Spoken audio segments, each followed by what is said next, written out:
Normally, I carry my used pad in my bag and then get rid of them at once. Once I can properly dispose of them, am I weird?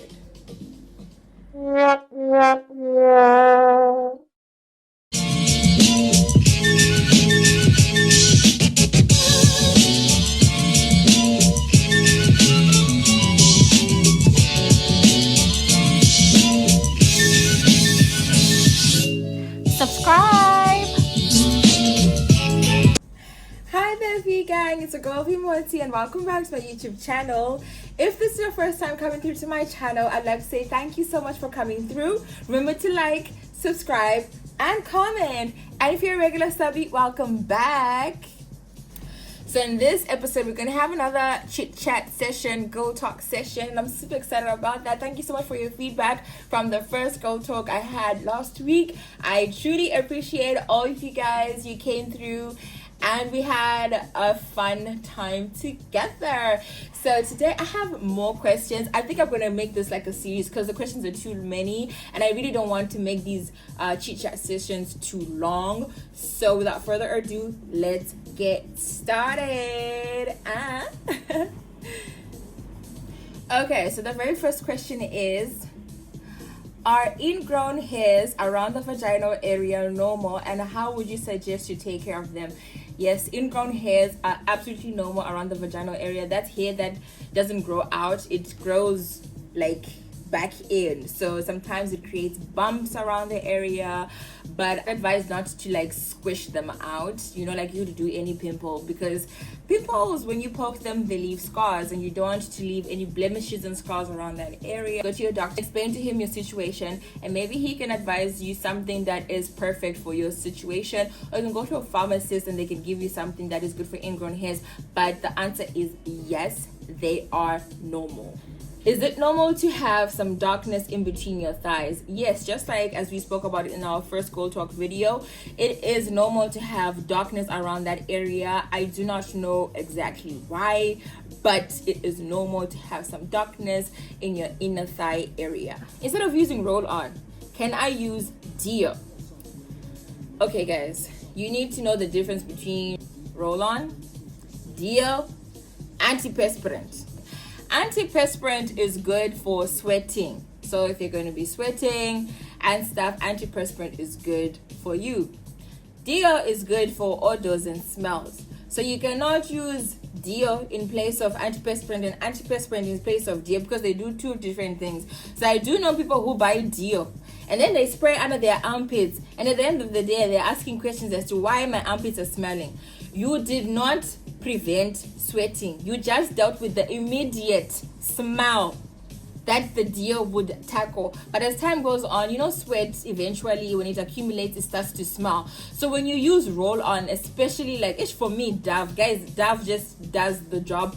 I know there's many other, you know, roll-ons and antiperspirants and stuff like that, yeah, but then there's also deo, which is antiperspirant. Like, you know, those Shield or Dove, the big deos, right? They're also antiperspirant. So it's not just dealing with sweating, it's also dealing with the smell as well. So if you're going to stop using roll-on, which is specific for sweating, then use a deo, which is antiperspirant as well.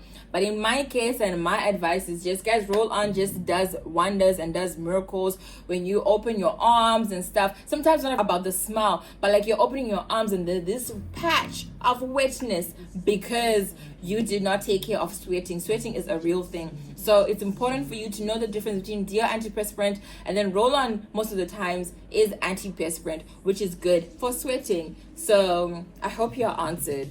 When you make your decision and you make your choice, it's important to know the differences. I have smelly feet.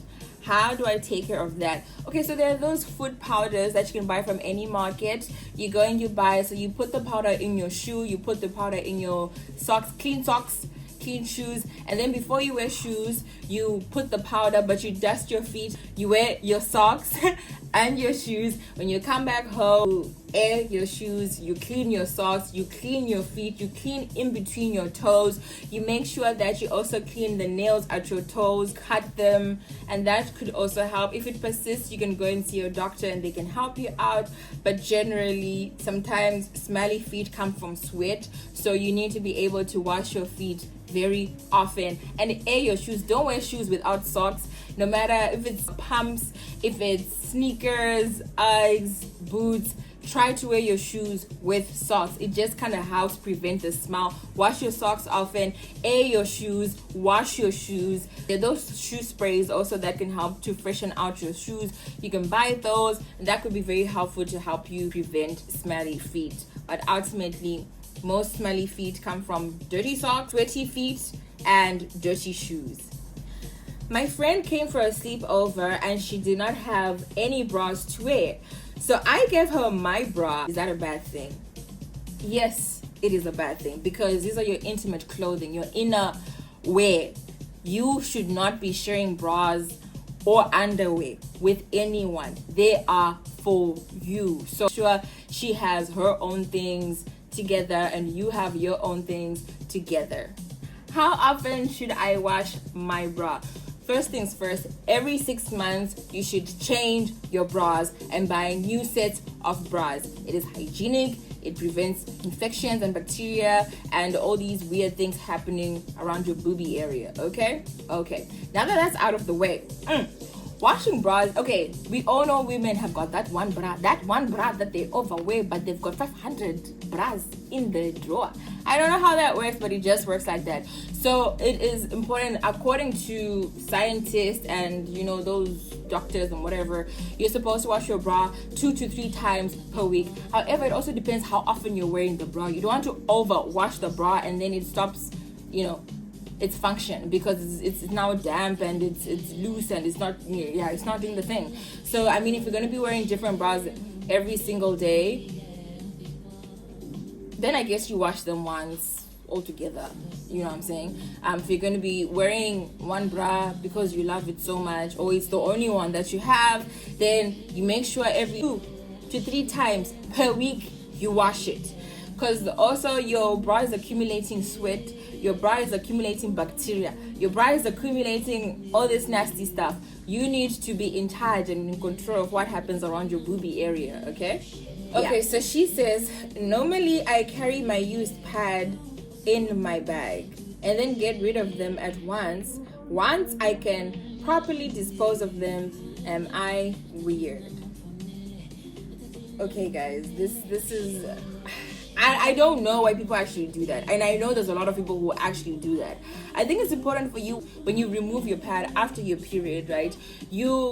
I have a whole video about how to take care, how to wear pads. It was initially how to wear pads, but then I also have tips and hacks as to how you can dispose of pads, right? And I'll link it up here. So I think it's very, very important for us to get rid of used pads. Guys, I'm not explaining this enough. Blood smells, as in sometimes it's not even you, it's not even your body, but that the bag is close to you, your area is not smelling okay.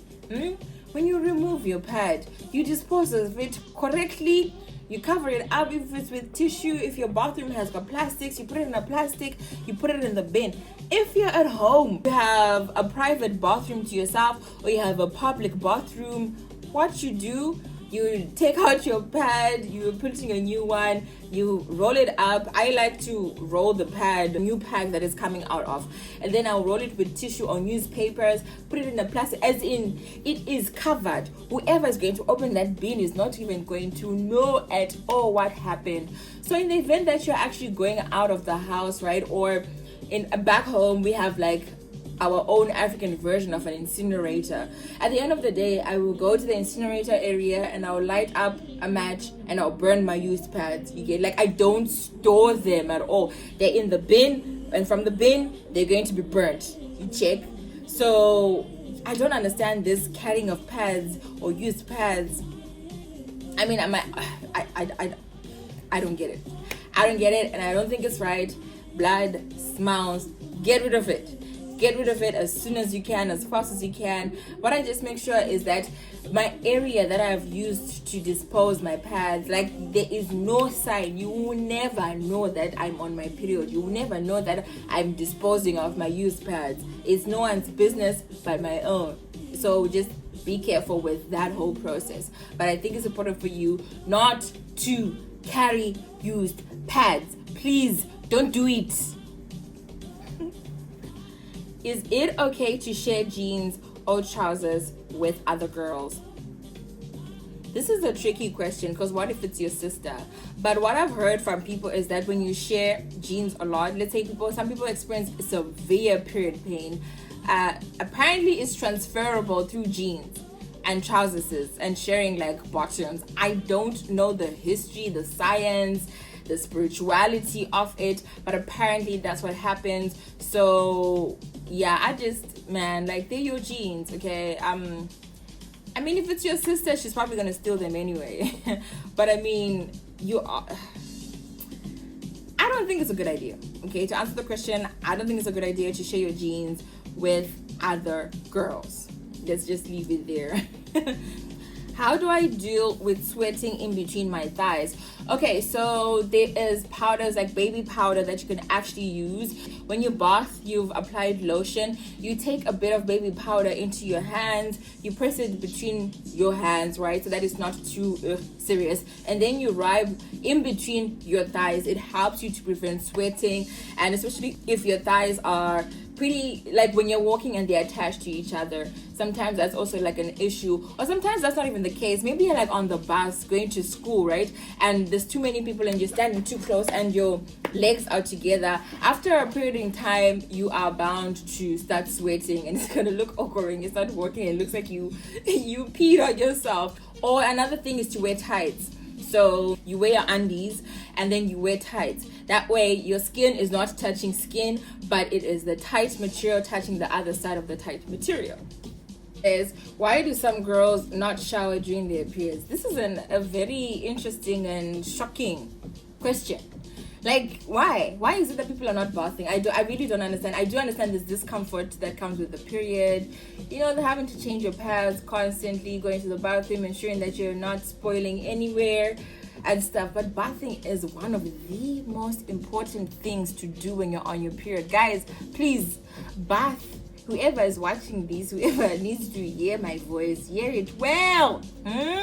You're on your period. Bath in the morning, bath in the afternoon if you can, bath in the evening. Morning and evening bathing during your period should not be negotiable. You should be bathing, as in, guys, and take time to wash the area, you know? Like, of course, you can't get rid of the blood, you're on your period. But make sure that as you're coming from the bathroom, your area is clean. Not like it's got some, no, it's clean. You get, like, whew. Guys, this topic really gets to me. Bath. Water is your friend, especially during your period. Water is your friend. Make sure you are bathing. Alright guys, thank you so much for watching my YouTube video. Remember to like, subscribe, and comment. And I had so much fun filming this video. Let us have a fruitful discussion in the comment section. Let me know what you think about this video. I will see you in my next upload. Mwah. God bless you. Bye.